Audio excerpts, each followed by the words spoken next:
عشق کے رنگ میں رنگائے جب آکار تو کھلتے ہیں غلاموں پہ وہ اسرار کے رہتے.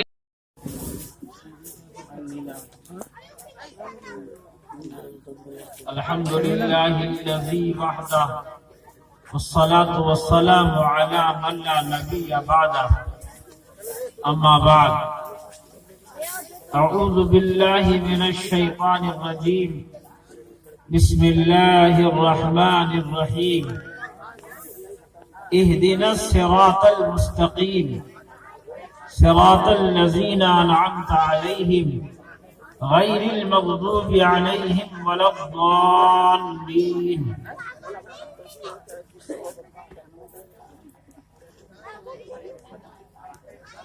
نرسیہ بھرنم روپم روپسیہ بھرنم گڑم گڑسیہ بھرنم جانم جانسیہ بھرنم چھما.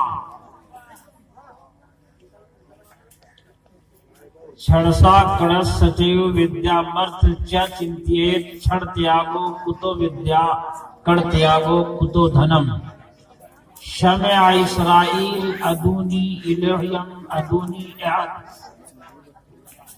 بن پد چلے سنے بنو کانا بن کر کرم کرے بدھی نانا. آنند رہت سکل رس بھوگی بنو بانی بکتا بڑ جوگی.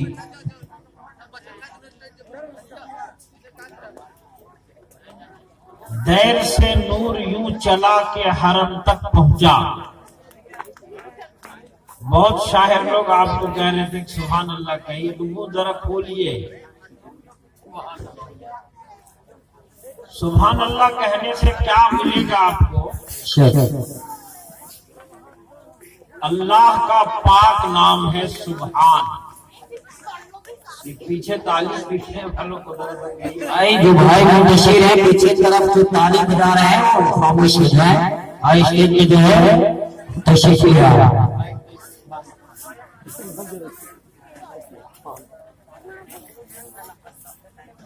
تو آپ کو کیا ملے گا سبحان اللہ کہنے سے؟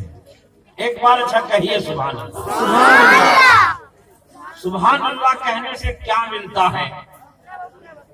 حضرت محمد رسول اللہ صلی اللہ علیہ وسلم ہم سب کے نبی ہیں، آخری نبی ہیں، جگت گرو ہے، سنسار کے تمام رشیوں کے رشی ہیں، امام الانبیاء ہیں، اللہ کے محبوب ہے. اللہ تبارک و تعالیٰ نے آپ کو زمین سے آسمان تک کا سیر کرایا. کہا جہاں خیالوں کی پرواز نہیں پہنچی میرے آقا وہاں وہاں پہنچے. آسمان میں حضرت ابراہیم علیہ السلام سے پیارے آقا جناب محمد رسول اللہ صلی اللہ علیہ وسلم کی ملاقات ہوئی. حضرت ابراہیم علیہ السلام وہ پیغمبر ہے جس پر دنیا کی ایک بڑی آبادی اپنا قائد اپنا رہنما مانتی ہے. دنیا میں سب سے بڑی آبادی کس کی ہے؟ سب سے بڑی آبادی عیسائیوں کی ہے، اس کے بعد مسلمانوں کی ہے. تو یہ دو بڑی آبادی والے بھی ابراہیم علیہ السلام کو اپنا قائد اپنا رہنما اپنا نبی مانتی ہے. اور ہم یہ کہتے ہیں مسلمان ملت ابراہیمی پر ہے. ملت ابیکم ابراہیم، تم حضرت ابراہیم علیہ السلام کی ملت ہو. ابراہیم علیہ السلام ہم سب کی آقا جناب محمد رسول اللہ صلی اللہ علیہ وسلم کے آباء و اجداد میں ہے. اور حضرت ابراہیم علیہ السلام نے قربانی دینے کے بعد ابراہیم علیہ السلام نے کتنی بڑی قربانی دی ہے آپ جانتے ہیں. بار بار آپ کے سامنے اس کا تذکرہ آتا ہے کہ ابراہیم علیہ السلام وہ نبی ہے جس کو اللہ تبارک و تعالیٰ نے اپنا دوست بنایا اپنا خلیل بنایا اور یہ کہا کہ میرے خلیل میں یہ چاہتا ہوں کہ میرے راستے میں تم اپنے بیٹے کو ذبح کر دو، اپنے بیٹے کو قربان کر دو. دنیا کا بڑے سے بڑا انسان بہت عشق کرنے والا، بڑی محبت کرنے والا یہ مثال نہیں دے سکتا۔ شاعر نے کیا خوب کہا ہے، بہت آسان ہے انسان چھوڑ دے مال و زر اپنا، بہت آسان ہے انسان چھوڑ دے تخت سلیمانی، یہ سب آسان سے آسان تر ہے جانے من، لیکن بہت مشکل ہے اپنے ہاتھوں سے اپنے بیٹے کی قربانی۔ لیکن ابراہیم علیہ السلام نے اپنے بیٹے کے گلے میں چھری چلا دیا، چلایا کہ نہیں چلایا؟ جس کی یاد میں ہم ہر سال ذی الحج کے مہینے میں 10 تاریخ کو، 11 تاریخ کو اور 12 تاریخ کو جانور ذبح کرتے ہیں، اللہ کی راہ میں قربان کرتے ہیں، اور یہ بھی اعلان کرتے ہیں اِنَّ صَلَاتِي وَنُسُكِي وَمَحْيَايَ وَمَمَاتِي لِلَّهِ رَبِّ الْعَالَمِينَ۔ مولا کریم میری یہ جو قربانی ہے، میری نماز ہے، میری زندگی ہے، میری موت ہے، یہ سب تیرے لیے ہے۔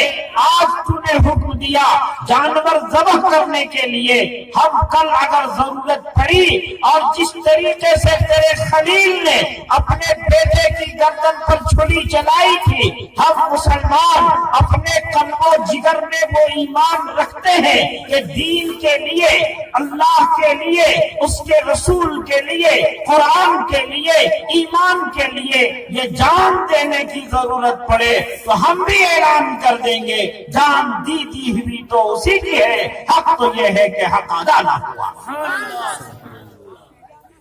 تو حضرت ابراہیم علیہ السلام سے کس کی ملاقات ہوئی یاد ہے نا؟ ہمارے آقا حضرت محمد رسول اللہ صلی اللہ علیہ وسلم کی ملاقات ہوئی۔ تو نبی علیہ السلام نے کہا، پہلے تو سلام کہا کہ آپ جب واپس جائیں تو اپنی امت کو میرا سلام کہیں۔ ہمارا کتنا بڑا مقدر ہے، ہمارا مقام کتنا بلند ہے، اس امت کے لیے انبیاء کے سلام آ رہے ہیں۔ اور یہ کہا کہ جنت چٹیل میدان ہے۔ چٹیل میدان تو سمجھتے ہیں، دیہات کے لوگ ہیں سب سمجھیں گے، جس کو ہم لوگ کہتے ہیں ایک دم ویران بنجر ٹاڑ، جس میں سوائے اس کے کہ کون سا پھل ہوتا ہے جس سے تیل نکالتے ہیں، وہ والا جس میں ہوتا ہے، تو ایسا ایک دم پلین میدان ہے۔ جو شخص زمین پر ایک بار سبحان اللہ کہتا ہے تو اس کے لیے جنت میں ایک درخت لگایا جاتا ہے، اور اس درخت کی لمبائی، چوڑائی، اونچائی کتنی ہوگی؟ کہا کہ ایک درخت لگتا ہے جنت میں، اور اس جنت کے جو درخت کے سائے ہیں، اس کے سائے میں تیز رو گھوڑا 70 سالوں تک دوڑتا رہے گا، لیکن اس کے سائے کو کراس نہیں کر سکتا۔ ایک بار آپ کے سبحان اللہ کہنے سے اللہ تعالیٰ اتنا بڑا انعام عطا کرتا ہے۔ آپ اگر مجلس میں بیٹھے بیٹھے 150 مرتبہ کہہ دیے تو کیا کچھ ملے گا؟ تو اس لیے یہ لوگ کہہ رہے تھے آپ کو سبحان اللہ کہیے، اور آپ سوچ رہے تھے کہ زبردستی کر رہے ہیں۔ زبردستی نہیں، آپ کے نام اعمال میں نیکیوں کا اضافہ کرنے کے لیے کر رہے ہیں۔ تو ایک بار اور کہیے، سارا ادا ہونا چاہیے۔ اب اتنا وقت ہو گیا کہ بہت زیادہ باتیں نہیں کی جا